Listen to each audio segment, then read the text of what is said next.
Hello and welcome to the podcast Shedding Candlelight on Cryptids, Hauntings, Mythology, and more. This is your host, Lidana, and I have another delightful vampire tale for you today. I know you love this as much as I do because for thousands and thousands of years, probably since the dawn of time, stories of vampires have been told. We find these legendary creatures represented in some form or fashion in every culture around the world.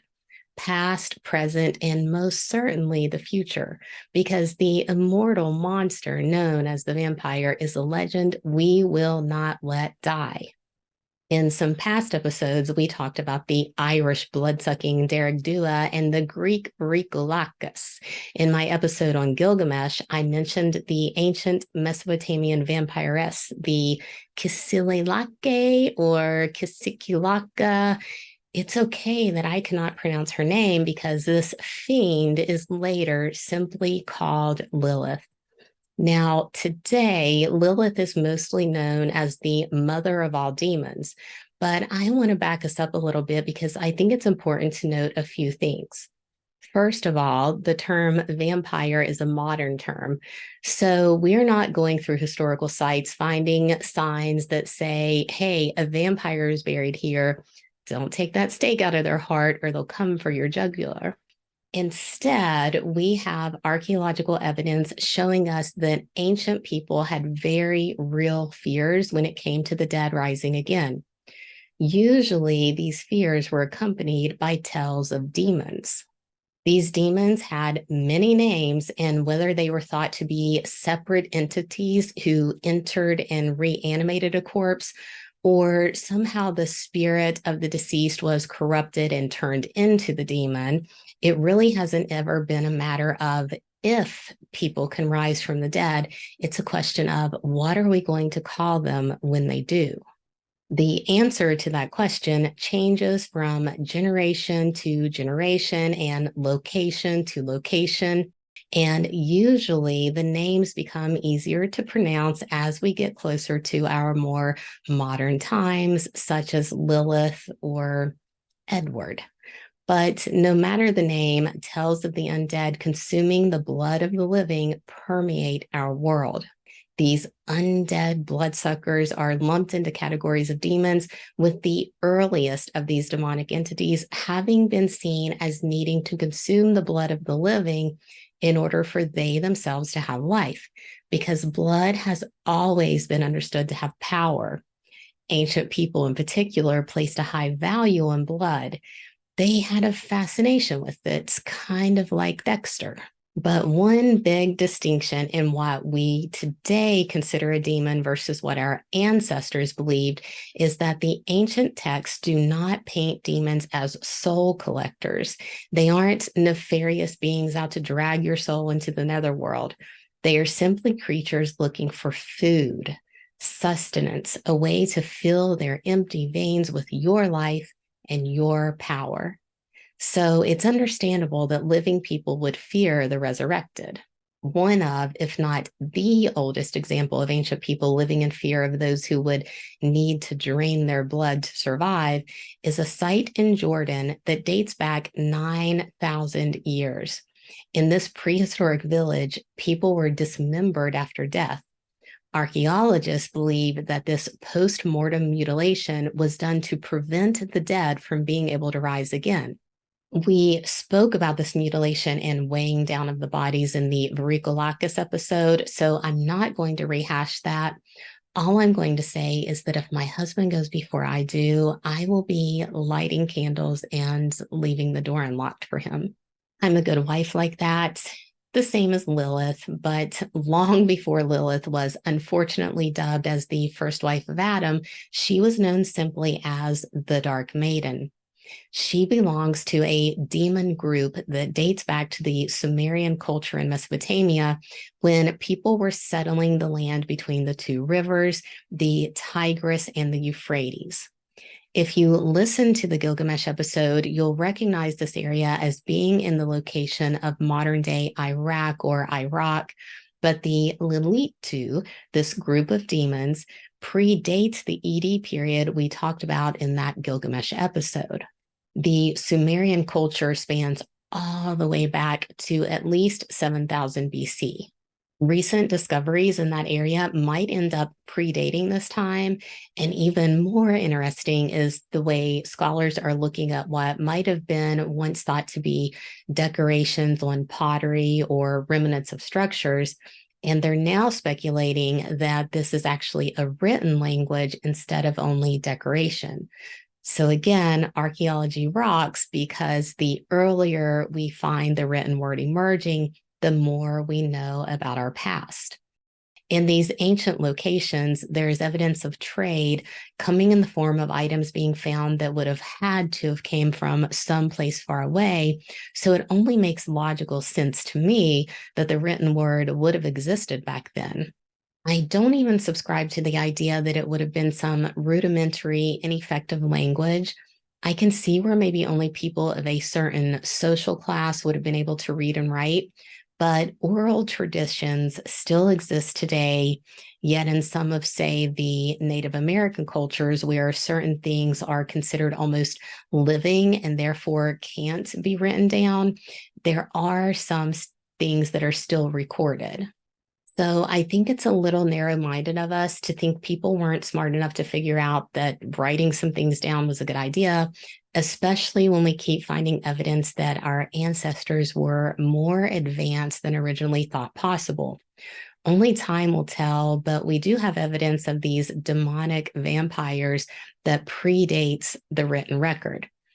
From what we currently know, Lilith seems to have been around for as long as humans have existed. This maiden of the night is one of, if not the oldest surviving mythological creature. And while she's undergone quite a transformation, the original demonic night goddess is the one we are going to focus on today. As I said, Lilith was not originally a singular person. She was in a class of demons later called the Lilith. This name is derived from the Sumerian word lil, meaning wind or spirit. So therefore, she is a wind or a storm demon, if you will. These winged demons with human-like upper bodies and faces had legs that were like those of a wolf or of a lion, and they had taloned feet like those of a bird. Lilith is said to have had a horrific screech, and she's notably associated with an owl, which is fitting since owls are creatures of the night who must hunt to survive.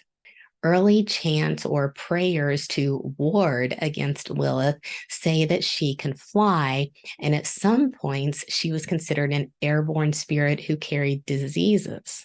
In the history of vampire lore, we see that a lot. Plagues break out, and the next thing you know, mobs of people are hunting vampires. But to find Lilith, one would have to venture into remote places because she lives in the deserts and wastelands of Sumer, making her home in ruins or deserted places. During the day, Lilith lurks in these desolate places, waiting to destroy all those unfortunate souls who stumble upon her. At night, Lilith goes on the prowl, roaming around in search of victims to drain of blood. She preys on those who are lost or alone in the dark. And for that reason, it is said that you should never sleep alone in an empty house, because if you do, the rage-filled Lilith will come for you. But why is Lilith so angry? The earliest known record of the Lilith is found in the Sumerian epic poem of Gilgamesh, which is the one I touched on in that Gilgamesh episode. In this poem, she is called by the Sumerian name Ki-sikil-lil-la, or however you say that. This is the Dark Maiden, but the translation of the poem I used for my episode called her a Happy Maiden. Now, the goddess Inanna, who found herself vexed by Lilith in the poem, was known as a happy goddess, and her joy was stripped away because of her tree being infested with creatures. So maybe there was something amiss in the translation, or maybe Lilith was happy because she was finally out of the deserted ruins and living inside of a tree in the luxurious garden of a goddess. Either way, it's fine because one can be both happy and dark. Just look at me. However, I do not have cause to be filled with the kind of rage that Lilith is filled with because her anger issues stem not only from being hungry and forced to use humans as bloody juice boxes, but Lilith is barren. She could never have children, and this made her really bitter and spiteful. Instead of being able to conceive a child and in turn produce milk to feed her offspring, her breasts were engorged with poison, not milk. So in ancient Samaria, Lilith was considered to be especially dangerous to pregnant women and infants.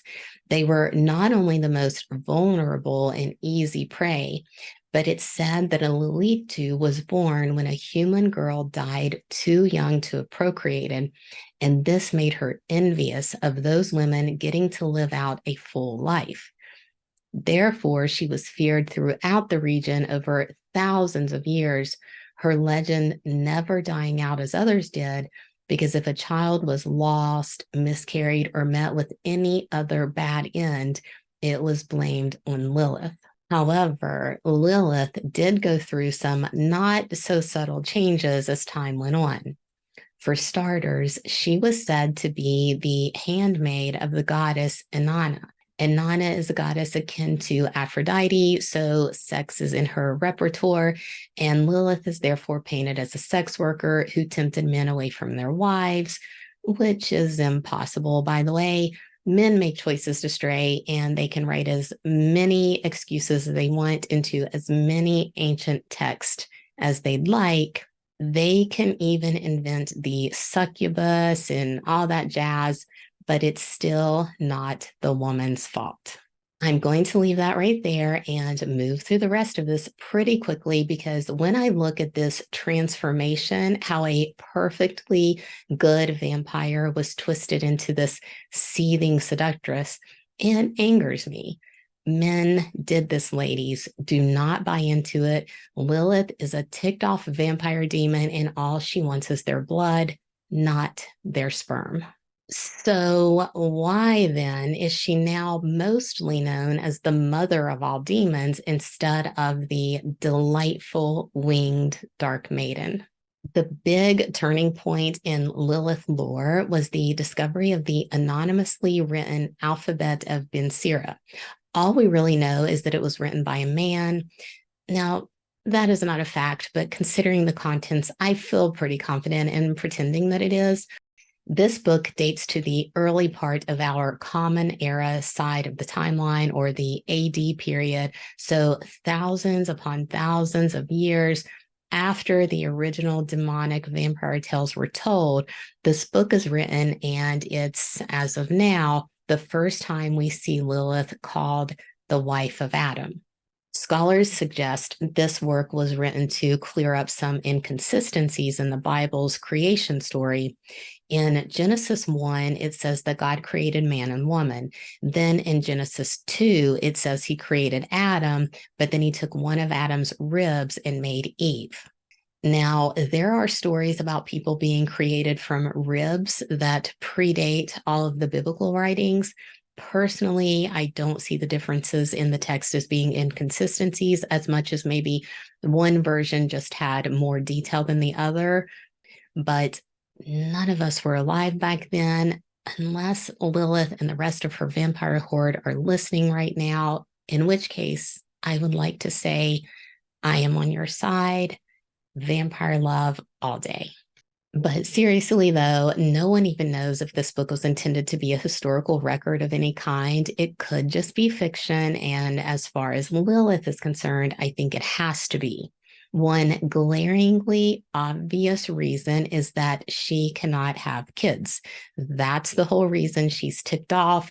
So to then, thousands of years later, say that she not only can have children, but loads of them, we're talking hundreds of thousands, it just doesn't track. It's a man-made manipulation, emphasis on man. This alphabet book says that Lilith was created with Adam, not from him, but from the earth, just as Adam was. And they are living great in the Garden of Eden until one day Lilith wants to be on top. Adam, being unlike every other man in the world, did not want his woman on top. So Lilith, like every woman in the world, said, if you're going to be boring, I'm out. She leaves the Garden of Eden. I think the text is interpreted as she flew away. So I guess she got to keep her wings in this rebranding situation. But anyway, Adam is angry. He wanted to be right, not alone. So he cries to God. God then sends 3 angels after Lilith, telling Adam that if Lilith comes back to the garden, everything will be fine. If she does not return, then 100 of her children will die every day. Sit with that one a minute, ladies. Well, the angels find Lilith in the sea, and she tells them to leave her alone, that she's not going back to boring old Adam. They tell her what's at stake, that her children are going to be slaughtered because that's whatever. I don't curse, so you guys fill in the blanks for me.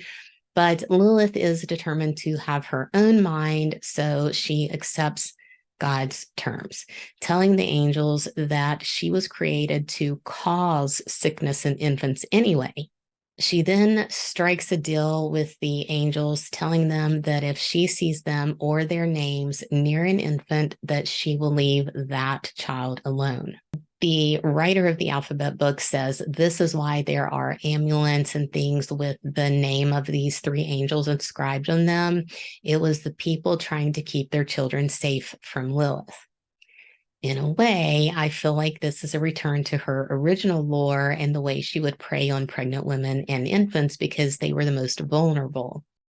But on the other hand, this just feels like a man covering his bases because first she was threatened with the loss of her kids, and then she's getting blamed for being the one actually making them be lost.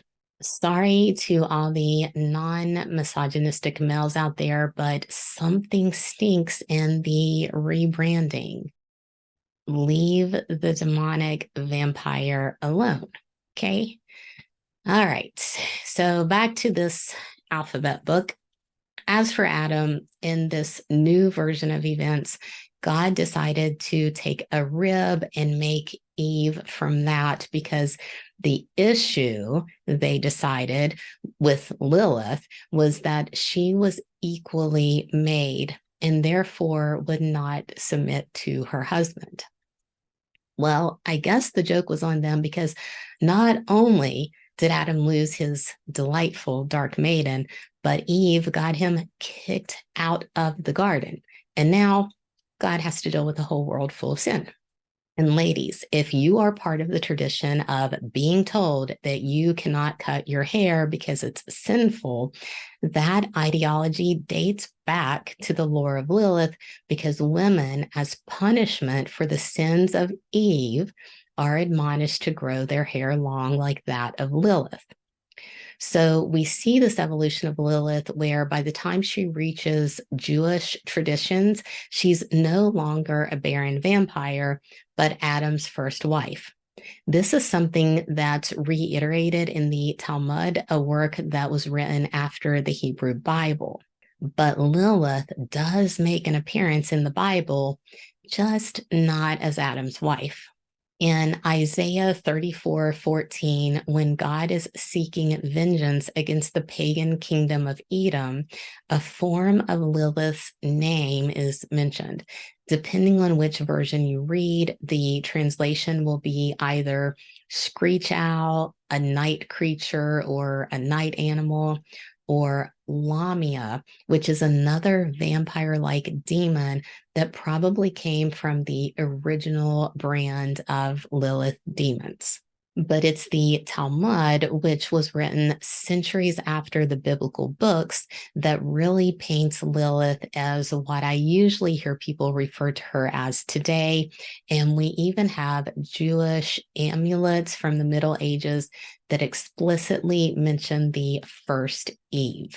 It's in these later works where Lilith becomes the partner of Satan, the great demon, and she's dubbed as a temptress who goes throughout the earth seducing men in their sleep so they can have plausible deniability, and she can collect their seed in order to give birth to all of her demon babies. In case a man woke up, though, not to worry, Lilith had the power to transform herself into the likeness of the man's wife. So when he willingly partnered with this woman who was not the female he pledged faithfulness to, he could still do so without it being his fault. Are we seeing a theme here, women? Good. Just making sure you're with me, ladies, because the legend of Lilith only devolves from here. I'm not getting into it. You can find a bunch of other shows where people will just tell you the lore without saying snarky things like, rest assured that if Lilith forced herself on Adam to spawn a horde of demons, brought a friend along to help seduce him, or attached herself to his son Cain to have demon babies with him too, the men are always innocent and it's the woman who is at fault. So yeah, if you want the non-cynical version, you can easily find that. I'm going to stick with the pre-nonsense version and call Lilith what she is, a vampire demoness who rules the night. I don't need all the other fluff to make me like her or to see her as a sign for female independence. Gilgamesh did not take her out, and as far as I know, he didn't even try, and he was a Thor kind of guy, the kill first and don't bother to ask questions later. So I think that alone speaks volumes about the power of our dark maiden. Gilgamesh might have thrown his weight around, but he did not directly engage Lilith as he did other creatures. Maybe he knew that in this modern era, when he would be held as a hero, it would look bad for him to have taken out a vampiress whose name would be the 316th most common baby name in the United States in the year 2020. Which is quite a change from Lilith's name being placed on incantation bowls that were meant to run off the demon or to capture it. These bowls had spiraling text that was usually a quote or a prayer or a spell, some sources call it. This text would start at the outer edge of the bowl and go round and round, spiraling inward to the center, where there was often a picture either naming or depicting the demon being warded against. These bowls were buried in the foundations of homes or in the doorway, and many of them have been unearthed, so we have lots of pictures of them. There is also a limestone plaque that dates back to the 7th or 8th century BCE. It was discovered in Syria and reads, "Oh, you who fly in the darkened rooms, be off with you this instant, Lilith, thief, breaker of bones." This tablet is thought to have hung in the house of a pregnant woman, serving as an amulet against Lilith. And many, many of these amulets have been found with an indication that they were also meant to ward against the Dark Maiden. Over 3,000 years ago, the myth of Lilith and Demi, later known as Lamashtu, merged. These two became a bit synonymous in the lexicon, with the Lilith being called the Lamashtu of the night. I'm pretty sure I'm not saying that L word correctly, but text in Aramaic, Ethiopian, and Greek all speak of baby snatching demons against which incantations and amulets were useful. Athena herself might have borrowed some of Lilith's attributes. So, in the question of what came first, the vampire or the mother of all demons, there is a solid answer: the vampire. She who will be feared, she who can do and be all things, except for an excuse. Lilith didn't make you do it any more than the devil did. But there is a male version of the Lilith. He seduces women, and that winged beast, I'm pretty sure he can make you do anything, ladies. So beware of sleeping alone. And if you venture out into the desolate places, take a few breath mints with you. Before you pick out your wilderness outfit, though, take a minute to hit the like button, subscribe, share, be social for me, and then drop me a line to let me know how that vampire kiss was. Keep it PG, though, and send your terrifying tale to leadonabooks@gmail.com. My website is leadonabooks.com, and on October 31st, I have my first foray into fantasy writing releasing. You can pre-order Day of the Raven now. It's part of my Eyes of Midgard trilogy. I was going to do a show on Odin, but I think I've changed my mind. I have a few more vampires on my list, and then I kind of want to get into some lesser known cryptid stuff, some ghost hauntings, and truly creepy things. I'm also doing an episode on the eBay craziness because that story is completely insane. I just can't fathom what a person's thought process is that leads them to such horrible behavior. You guys have no idea either, because my listeners are angels. Winged, vampiric, heart of pure gold angels who understand that a little bit of accountability goes a long way. I appreciate you for that, and I will see you next month. Until then, happy Halloween.